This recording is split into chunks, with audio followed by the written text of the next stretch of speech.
My father just left his entire $50 million estate to my golden child. Brother, leaving me with exactly $0. My brother laughed in my face, calling me a janitor who was finally being swept out of the family legacy. He even told the lawyer to escort me out of the building. But as he savored my public humiliation, I didn't cry. I just smiled and whispered, "Lawyer, you really should check the signature on the mortgage. You see, my brother thinks he just inherited a fortune. He's about to find out he actually just inherited a permanent foreclosure. Because while he was busy being Daddy's favorite, I was busy becoming the architect, who bought every single one of my father's secret debts. In 60 seconds, his executive package, life is going to undergo a medical shock he'll never recover from." The mahogany-paneled office of Sterling and Associates felt like a tomb, the air thick with the scent of old paper and the medical shock of my father's recent passing. I sat in a low-slung leather chair, a ghost in the room where my family's fate was about to be decided. Across from me, my brother Julian leaned back with a sovereign smirk that signaled he already knew the resolution of this meeting. He was draped in a tailored suit that cost more than most people's executive package salaries, radiating a glow of unearned confidence. "Let's get this over with, shall we?" Julian said, his voice a surgical strike of arrogance aimed directly at me. "We all know who the architect of Dad's success really was. He promised me the keys to the kingdom while you were busy playing janitor at that tech startup." The lawyer, Mr. Henderson, cleared his throat, his social mask carefully, neutral as he broke the seal on the final ghost ledger of my father's life. He began to read, and the medical shock in the room intensified with every sentence. The family estate, the vintage car collection, the primary shares in Sterling Industries, everything was being funneled into a single executive package for Julian. "And to my daughter Maya," Henderson read, his voice dropping into a resolution of pity. "I leave the sum of $10,000 and the old family cabin in the woods. May she find the vantage point in life that she failed to find in my boardroom." Julian burst into a mocking laugh, a surgical strike of cruelty that echoed off the high ceilings. $10,000? That's barely a tip for the janitor," he gloated, leaning forward to look me in the eye. "You've been under a permanent foreclosure. From this family's respect for years. Maya, now it's official. You're a ghost with a cabin. I, on the other hand, am the new sovereign of the Sterling legacy." He turned to the lawyer, his glow of victory nearly blinding. "Henderson, prepare the status flip documents for the corporate accounts. I want Maya's name removed from every executive package perk by sunset. She's no longer part of our vantage point." I didn't flinch. I didn't cry. I simply leaned forward and let a slow, sovereign smile spread across my face, a mirror paradox to his own arrogance. "Lawyer," I whispered, my voice a surgical strike of calm that cut through Julian's laughter. "Before my brother begins measuring the drapes for his new office, perhaps you should check the ghost ledger regarding the signature on the mortgage for the Sterling estate." Julian's smirk faltered, a flicker of medical shock crossing his face. "What are you talking about? Dad owned that house outright? It's part of my executive package now." Mr. Henderson frowned, adjusting his glasses as he flipped to the back of the resolution documents. "Wait, there is a codicil here. A private debt restructuring agreement dated 6 months ago. It seems the estate was used as collateral for a massive surgical strike loan from an entity called the Ether Group." "The Ether Group?" Julian snapped, his social mask beginning to crack. "Who the hell is that?" "The Ether Group is the architect of your current permanent foreclosure." "Julian," I said, standing up and smoothing my black dress with a sovereign grace. "You see, while you were busy being Dad's favorite ghost in the boardroom, I was busy building a vantage point you couldn't even see. I bought Dad's debts when his gambling nearly triggered a medical shock in the family's credit rating." I leaned over the table, my shadow falling across the will Julian was still clutching. "You didn't just inherit a fortune, Julian. You inherited a permanent foreclosure notice signed by me. You might own the name, but I own the executive package of the walls you're standing in. And as the architect of this status flip, I'm giving you exactly 24 hours to pack your glow and get out." The medical shock on Julian's face was the most beautiful resolution I had ever seen. He looked at the lawyer, then back at me, realizing the janitor he had mocked was actually the sovereign who held his leash. This is a mirror paradox," he stammered, his vantage point vanishing in an instant. No, Julian, I said, heading for the door with a surgical strike of finality. This is just the janitor taking out the trash. The medical shock on Julian's face in the lawyer's office was only the beginning of his downward status flip. Within 2 hours, he had retreated to our father's sprawling penthouse, attempting to execute a surgical strike of his own by calling every powerful boss in our father's contact list. He believed that his new sovereign title as the heir to Sterling Industries would give him the vantage point needed to crush my ghost corporation, the Ether Group. He was so consumed by the glow of his own perceived importance that he didn't realize he was calling people who had already received an executive package of truth from me weeks ago. I arrived at the penthouse just as the sun began to set, the glow of the city lights reflecting off the floor-to-ceiling glass. Julian was standing at the bar, a glass of $1,000 scotch in his hand, the kind of janitor tip he thought I was worth. He looked at me with a surgical strike of a glare as I walked in with Sarah, my chief of staff. You think a few mirror paradox legal tricks can stop me, Maya? Julian sneered, his voice a resolution of pure venom. I've spent the last hour on the phone with the board. They don't care about some ghost ledger or a debt restructuring firm. They care about status. And in this city, I am the architect of that status. You're still just the janitor who got lucky. I signaled Sarah to place the leather-bound executive package on the marble kitchen island. It's interesting you mention the board, Julian, because they just finished a private resolution meeting with me 10 minutes ago. The medical shock returned to his eyes, though he tried to hide it behind a social mask of mockery. Liar, they would never meet with a ghost like you without my permission.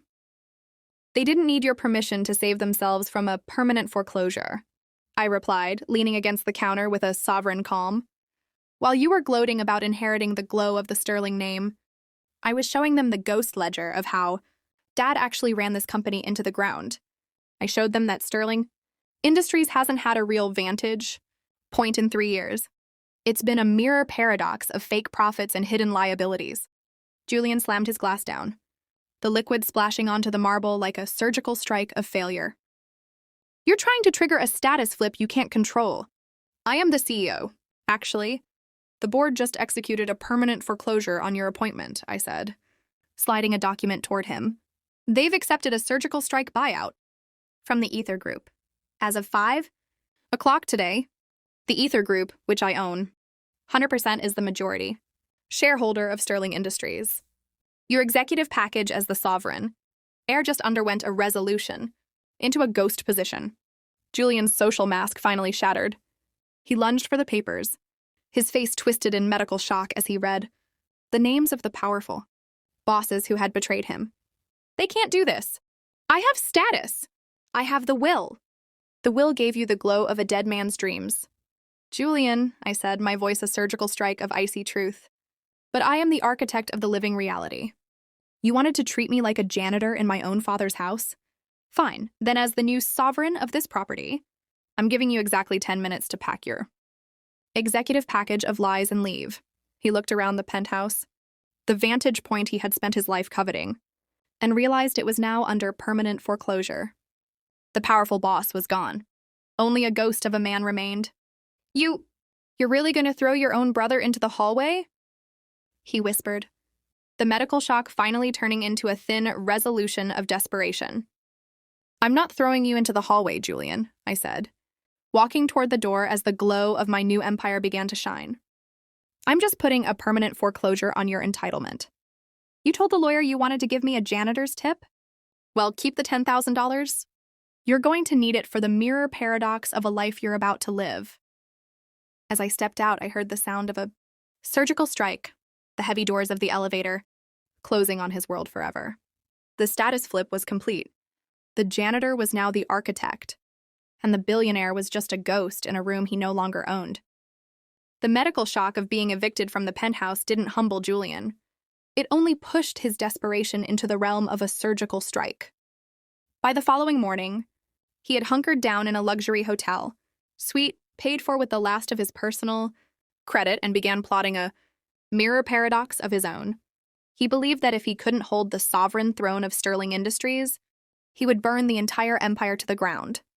He spent hours gathering a ghost ledger of sensitive family documents, intending to leak them to the Metropolitan Insider, the city's most ruthless tabloid, to trigger a permanent foreclosure on my reputation.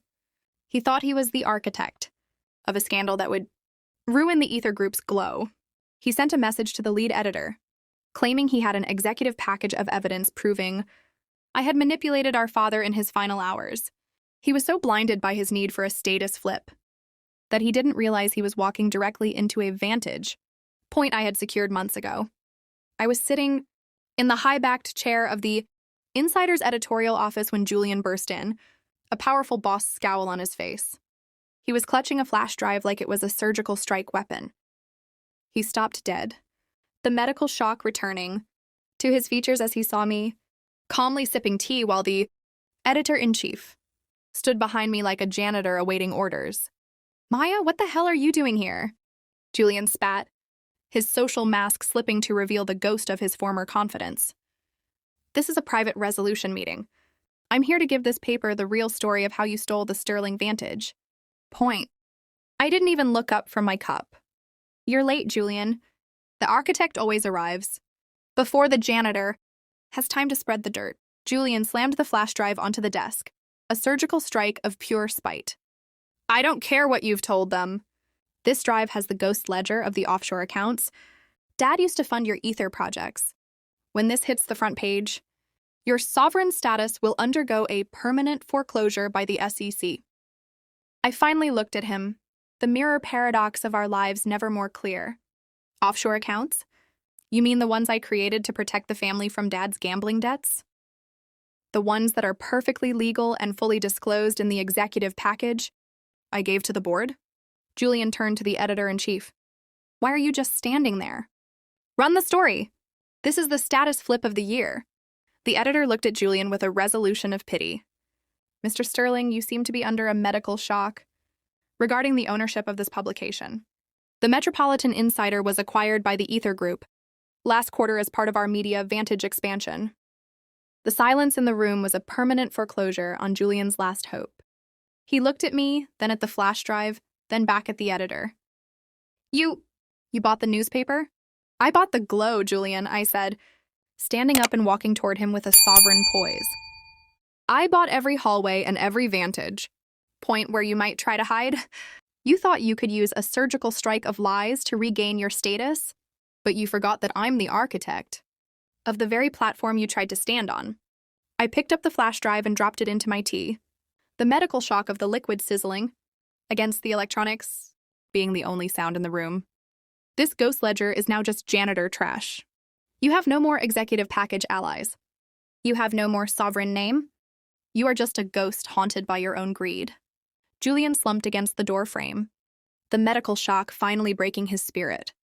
He realized that every move he made was just another mirror paradox I had already predicted. "What do you want from me, Maya?" he whispered, his voice a thin resolution of defeat. "I want you to experience the permanent foreclosure of your ego," I said, walking past him without a second glance. "I want you to see what it's like to have no status and no vantage point but the one I give you. You wanted to give me $10,000 and a cabin? Well, you can keep the cabin, Julian. It's the only executive package you have left. The architect is finished with you." As I walked out into the glow of the busy city street, I felt the final status flip click into place. The secret power wasn't just the money, it was the resolution to never let a powerful boss treat me like a janitor again. The medical shock of Julian's failed media surgical strike had left him a ghost in the very city he once thought he owned. While he was nursing his wounds in the hallway of his cheap hotel, I was preparing for the ultimate status flip. I had rented out the grand ballroom of the Sterling Plaza, the crown jewel of our father's empire, to announce the resolution of the Ether Group's acquisition of Sterling Industries. The room was filled with powerful bosses, investors, and the same socialites who had once treated me like a janitor at my father's dinner parties. I stood behind the curtain, watching the glow of the stage lights through the gap. I wasn't the mirror paradox of my father's greed. I was the architect of a new era. Sarah stepped up beside me, handing me the executive package of my speech. "He's here," she whispered, her voice a surgical strike of warning. Julian just tried to enter through the service door.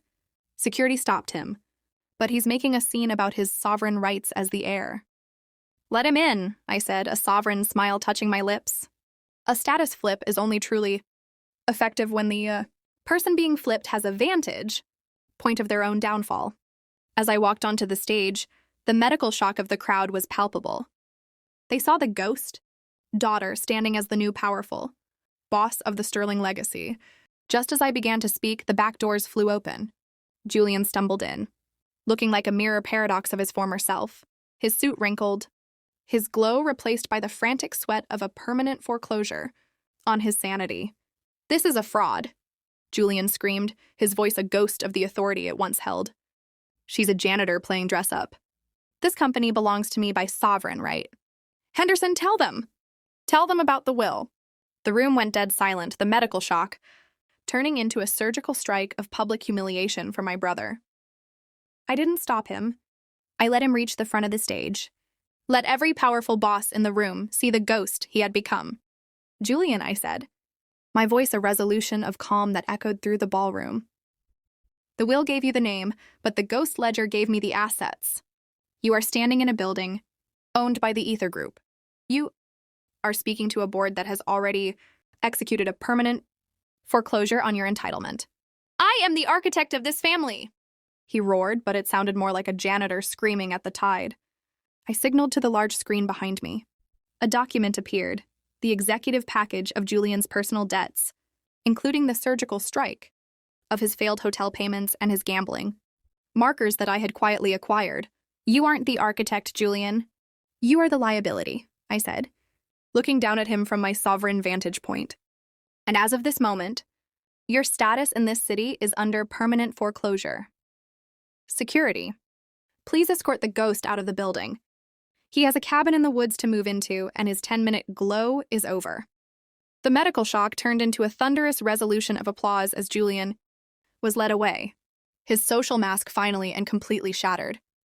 The status flip was complete. I wasn't just my father's daughter anymore. I was the sovereign of the Sterling future. And the janitor had finally finished cleaning up the mess. The medical shock of Julian's public removal from the ballroom should have been his final resolution, but the architect had one last surgical strike prepared to ensure his permanent foreclosure from the world of the elite. 2 days after the status flip at the plaza, Julian arrived. At the old family cabin, the only executive package left in his name clutching his $10,000 check like a sovereign lifeline. He expected a rustic vantage point, where he could hide and plot a mirror. Paradox returned to power. Instead, he was met at the gate by a team of federal inspectors and a ghost ledger of legal summons that turned his glow into a mask of pure terror. I arrived shortly after, my car's headlights cutting through the woods like a surgical strike against the darkness. Julian was standing on the porch, surrounded by men in executive package windbreakers who were marking the land with orange tape. "What is this, Maya?" Julian screamed, the medical shock in his voice echoing through the trees. "You gave me this cabin. You said it was my only status left. Now these janitors are telling me I can't even step inside." I stepped out of the car, the resolution of my plan finally reaching its peak. "I did give you the cabin, Julian. And as the new sovereign owner, you also inherited its ghost ledger of liabilities." Sarah stepped forward, handing him a document that represented his total financial ruin. "Mr. Sterling, the Ether Group's environmental audit discovered that your father used this land as a ghost dump site for Sterling Industries industrial waste 20 years ago. By accepting the deed as your sole executive package in the will, you've personally assumed all sovereign responsibility for the cleanup." The medical shock paralyzed him. "Cleanup? How much?" "The surgical strike on your bank account will be approximately $50 million, I said, my voice a resolution of icy justice. "The $10,000 I gave you won't even cover the first hour of the janitor fees for the decontamination crew. You wanted to be the powerful boss of the Sterling legacy? Well, this is the mirror paradox of that legacy. You don't just get the glow of the money, you get the permanent foreclosure of the sins." Julian looked at the check.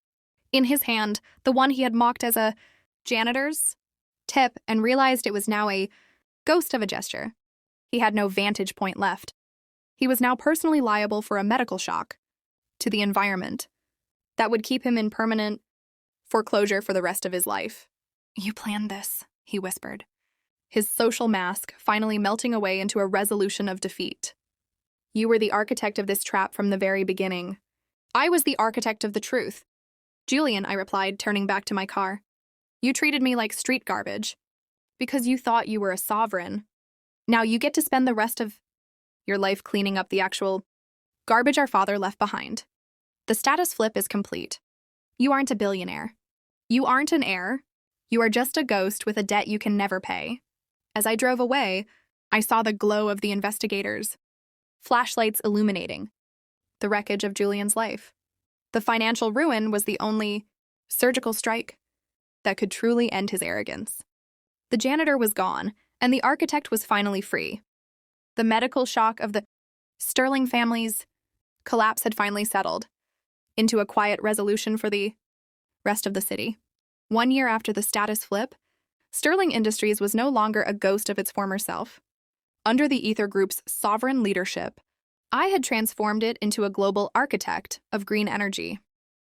The glow of the company was finally real, built on transparency rather than the mirror paradox of my father's hidden debts. I stood at the vantage point of my new headquarters, looking out over the city that once saw me as nothing more than a janitor in my brother's shadow. I had one final surgical strike of closure to attend to, a resolution that required me to visit the site of the old family cabin. As my executive package vehicle pulled up to the gated perimeter, I saw a figure in high-visibility janitor gear, hunched over a section of the contaminated soil. It was Julian. The medical shock of seeing him in manual labor was a stark mirror, paradox to the man who once bragged about his $50 million inheritance. Because of the permanent foreclosure on his assets and the sovereign weight of the environmental lawsuits, the court had ordered him to personally participate in the surgical strike of the cleanup effort to mitigate his legal fees. He was no longer the powerful boss. He was the person literally scrubbing the ghost of our father's sins from the earth. I stepped out of the car, my sovereign presence causing the other workers to pause. Julian looked up, the glow of the setting sun hitting his sweat-streaked face. There was no more surgical strike, left in his eyes only the resolution of a man who had finally lost everything. "Maya," he rasped, his voice a ghost of its former arrogance. "Are you here to gloat at the janitor one last time?" "I'm here to check on the architect of this cleanup," I replied, my voice a sovereign calm that offered no mirror paradox of pity. "The reports say the soil is finally reaching a resolution of safety. You've done more honest work in this hallway of trees over the last 6 months than you did in 30 years in the Sterling boardroom." Julian looked down at his calloused hands, the medical shock of his new reality having long since turned into a dull ache. "I hated you, you know. I thought you were just a ghost, trying to trigger a status flip, because you were jealous of my executive package life." "I was never jealous of a mirror paradox, Julian," I said, looking at the land that was finally beginning to breathe again. "I just wanted a resolution for the lies. You chose the glow of the money. I chose the sovereign power of the truth. This is the ultimate justice. You're finally paying the janitor's debt you owe to this world." I turned back to my car, the surgical strike of our family war finally over. "The permanent foreclosure on your name remains, Julian. But if you finish this cleanup with integrity, I might find a vantage point for you in an entry-level position at Ether. Not as an heir, but as a person who finally knows the value of a day's janitor work." As I drove away, I looked in the rearview mirror one last time. Julian was back on his knees working the soil, a ghost of the past fading into the glow of a new beginning. The ultimate justice wasn't just his ruin, it was my sovereign freedom to build a world where the architect is defined by her actions, not her executive package inheritance.